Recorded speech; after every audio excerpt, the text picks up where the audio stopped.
What happens if the appraisal on the house you're purchasing comes in low and you've waived the appraisal contingency like a lot of people are doing these days?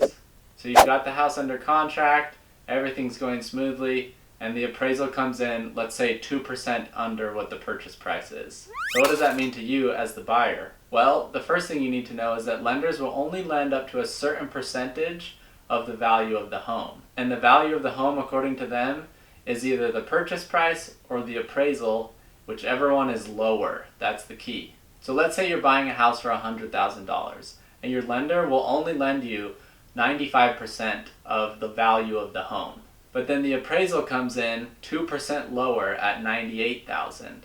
That means that the amount that the lender was willing to loan you went from $95,000 down to $93.1 thousand, which is the 95% of the $98,000 appraisal. That means you have to bring an additional $1,900 down in order to make this purchase possible. So an additional $1,900 doesn't sound like a lot, but let's say that the house is now $450,000, which is more similar to what I have in my market here in Utah. If the appraisal came in 2% lower like it did in the previous example, you would have to bring an additional $8,550 to closing in order to make this deal happen. All of this is only if you waive the appraisal contingency in the purchase contract, which is an okay thing to do if you can bring the extra money down in the case of a low appraisal. The most important thing is that you are educated and that your agent is educating you